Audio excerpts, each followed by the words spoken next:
CQFD, c'est maintenant et c'est sur Coésy et c'est avec le ministre des Outre-mer, Sébastien Lecornu.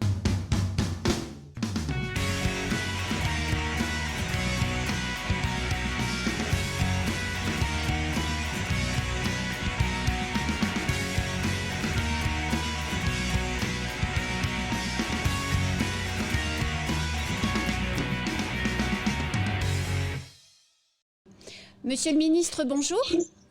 Bonjour, merci de prendre du temps avec moi. Merci d'avoir accepté notre invitation. Alors, Mayotte est département depuis 10 ans maintenant. C'est important pour la France de compter Mayotte parmi les départements ? C'est absolument fondamental, même parce que l'histoire de Mayotte, on le sait, dans son rattachement à la République et son attachement à la République, c'est un choix de cœur. Un choix de cœur qui s'est exprimé évidemment à de nombreuses reprises. Vous savez, je me suis retrouvé au banc au Sénat le matin où il a fallu rendre hommage à la mémoire du président Valéry Giscard d'Estaing. Et justement, en improvisant mon propos, j'ai spontanément évidemment parlé de Mayotte. Et au fond, quand on aime la France, on la veut plutôt grande, mais on la veut aussi présente évidemment dans son histoire et dans ses océans, mais on respecte aussi les choix qui ont été faits. Et moi, je veux aussi combattre cette idée selon laquelle les territoires qui seraient plus lointains de Paris seraient des territoires qui seraient moins attachés à la République. C'est absolument pas vrai, et je pense que le cœur des Mahoraises et des Mahorais démontre complètement le contraire. Le président de la République avait parlé lors des Assises des Outre-mer d'archipel de France. Cet archipel de France, elle vit aujourd'hui ? Bien sûr qu'elle a du sens, plus que jamais, voyons. D'ailleurs, quand le président de la République parle de cet axe Indo-Pacifique qui permet aussi de revisiter la présence de la France dans le monde, dans l'océan Indien, mais également dans l'océan Pacifique, avec la présence désormais de grands géants comme l'Inde évidemment ou la Chine, on voit bien que les territoires ultramarins, là où ils sont, présentent un intérêt majeur. Et Mayotte plus que d'autres, parce que dans cet endroit stratégique de la corne de l'Afrique, on a des intérêts qui sont particulièrement lourds et importants. Et puis je le redis, l'histoire de la République, ce n'est pas que des intérêts et des positions géographique, c'est aussi une histoire de peuple, une histoire de relations, une histoire de culture et d'identité. Et assurément, l'identité mahoraise, elle est française. Et c'est pour ça aussi qu'il ne faut pas laisser, avec certains démagogues, le soin de récupérer l'actualité parfois difficile à Mayotte, on va y revenir j'imagine, pour essayer de stigmatiser l'archipel qui au contraire fait partie intégrante de la République avec des défis qui lui sont propres, mais comme dans d'autres territoires de la République, somme toute. Alors, 10 ans, c'est long et c'est court. Les Mahorais aimeraient que les choses aillent beaucoup plus vite. Pourtant, en 10 ans, beaucoup de chemin a été parcouru. Quels sont les événements, les transformations qui font date pour vous ? Je pense que la transformation déjà de la collectivité départementale, je pense que ce qui fait qu'on est département, c'est aussi l'organisation des pouvoirs publics. Et ça, pour le coup, en 10 ans, beaucoup a été fait. Je pense aussi qu'il ne faut pas superposer le mot départementalisation et le mot développement, parce qu'au fond, certains développements étaient attendus, que l'on soit département ou non. Enfin, je veux dire, d'autres territoires de la République ne sont pas départements, c'est pas pour autant qu'il ne faut pas qu'il y ait de l'eau potable au robinet. Donc, je pense qu'il y a des sujets qui doivent être dissociés. Non, je pense qu'effectivement, la transformation de la collectivité départementale, l'affirmation des communes comme étant un pôle majeur dans l'exercice des missions de service public et dans les développements des projets et des investissements concrets. La montée en puissance sur les infrastructures, beaucoup a été fait, y compris par mon ministère. Donc effectivement, ces 10 dernières années ne sont pas 10 dernières années pour rien. Et d'ailleurs là aussi, il faut lutter contre les démagogies. À dire ça ne va pas assez vite, c'est une chose, mais entre ça ne va pas assez vite et rien n'a été fait, c'est absolument deux choses différentes. Donc je pense qu'il faut parler vrai en la matière. Après, moi je l'ai dit à l'occasion des 10 ans de la départementalisation que nous avons fêté en visio, malheureusement à cause du Covid, avec les maires de Mayotte, différentes communes de Mayotte, c'est de se dire, est-ce qu'il faut qu'on accélère dans les années qui viennent ? La réponse est oui. Vous savez, il y a quelques temps, j'avais écrit à l'ensemble des élus de Mayotte en leur disant, mais c'est quoi Mayotte 2021 ? C'est de se dire que c'est bien sympathique de regarder les 10 ans, c'est un anniversaire. Un anniversaire, c'est le moment où on se penche vers ce que l'on aime, on se retrouve bien autour d'eux pour fêter cet anniversaire. Mais quand on regarde un enfant de 10 ans, on forme le vœu de savoir à quoi il ressemblera territoire et quelles sont ses promesses lorsqu'il en aura 20. Et en fait, se poser la question de Mayotte 2031, c'est pas refaire un énième plan, etc. C'est de se dire quels résultats on veut voir de manière concrète et perceptible en 2031. Moi, je commence déjà à y voir plusieurs chemins. L'idée de se dire que la convergence sociale doit avancer, c'est un beau sujet. Il n'y a pas de raison qu'à Mayotte, on ait des concitoyens dans la République qui aient moins de droits que dans un autre département. Alors, ça pose des questions sur la fiscalité, les cotisations sociales, des questions qui sont techniquement complexes et qui, pour le coup, doivent être traitées calmement, parce que si on fait vite, on appellera ça de la brutalité, on n'appellera pas ça du rattrapage, donc il faut faire attention. Puis en même temps, on voit bien aussi qu'on a un sujet régalien, migratoire, il faut mettre les mots sur les difficultés et les problèmes tels qu'ils sont connus, qui handicapent et qui freinent le développement de Mayotte. Et on voit bien là aussi qu'il faut qu'on durcisse sur ce champ régalien. On a commencé avec Gérald Darmanin, mais on va continuer. Je pense aussi qu'il faut durcir notre arsenal législatif sur certains items. En tout cas, on va y travailler. D'où la consultation que j'ai annoncée pour les 10 ans de la départementalisation, parce que c'est un chemin, la départementalisation. C'est une croissance. Donc, forcément, il y a une forme de patience dans la croissance. Et en même temps, il faut quand même aussi qu'on procède à des ajustements, qu'on enrichisse, qu'on accélère. En tout cas, c'est ce que veut le président de la République pour Mayotte. Et on va s'y employer. Alors justement, vous parliez de convergence des droits. Il y a également d'autres mots qui rongent notre territoire: la sécurité, l'immigration, la santé, l'éducation. Lors de cette visioconférence avec les élus locaux, vous avez parlé d'une loi programme. C'est quoi cette loi programme concrètement pour que les habitants de Mayotte comprennent bien ? Pour dire la vérité aussi très directement, même si là encore certains démagogues diront que c'est une affaire de moyens, tout n'est pas affaire de moyens. Je pense qu'on n'a jamais mis autant d'argent sur la construction d'équipements scolaires. Et puis, pardon, mais on n'a jamais mis autant de fonctionnaires de police ou de militaires de la gendarmerie que depuis ces 3 ou 4 dernières années. Je pense qu'en pratiquement 5 ans, on va arriver à plus de 60% d'effectifs en plus. Bon, ce sont des chiffres qui sont tangibles, perceptibles, concrets. En fait, on voit bien qu'on arrive à la limite du seul questionnement sur les moyens. Des moyens, il en faut, on en parlera, on y reviendra, notamment des moyens pour exécuter des missions de service public du quotidien. Mais enfin, on voit bien aussi qu'on a un sujet de méthode, de cadre, d'adaptation du droit aussi. Au fond, on dit départementalisation, il est 10 ans la départementalisation. Mais est-ce qu'un département français est le même sous Napoléon, au début de la Troisième République ou en 2021 ? Le département a beaucoup changé. J'étais président de département. Le Conseil général de l'Eure de 1950 n'est pas le Conseil départemental de l'Eure de 2021.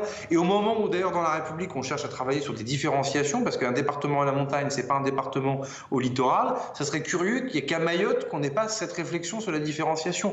Et il faut tout de suite aussi tordre le cou à une idée. Est-ce que la différenciation, c'est un recul sur la départementalisation ? Non, non et non, il faut le dire 3 fois, il n'en est pas question. Ça veut dire que cette loi programme, pour moi, a la vocation, en cette fin de quinquennat, à fixer un cap en disant on fait le bilan des 10 ans de la départementalisation. C'est pas que le procès de l'État. L'État a réussi des choses, il en a raté d'autres.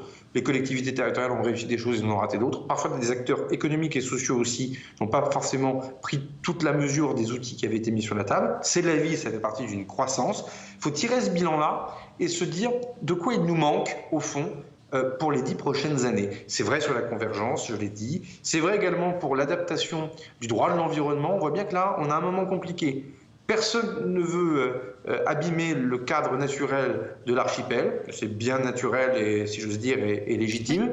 Et en même temps, on voit bien que certaines infrastructures, on pense tous à la piste longue, mais pas que, sont empêchées par ce droit de l'environnement. Là, alors aussi, il faut qu'on ait ce débat. On ne peut pas dire on veut des équipements nouveaux, des infrastructures, et en même temps, on ne veut pas changer notre droit en la matière. Et en même temps, il ne s'agit pas d'être au moins 10 ans sur la protection de l'environnement. C'est un peu gordien, mais ce nœud-là, il va falloir qu'on le tranche, parce que c'est un des freins, évidemment, au développement de Mayotte. Autant de sujets qui sont sur la table. Moi, j'ai fixé une feuille de route pour cette loi programme très courte, avec une consultation qui nous emmènera jusqu'au mois de juin.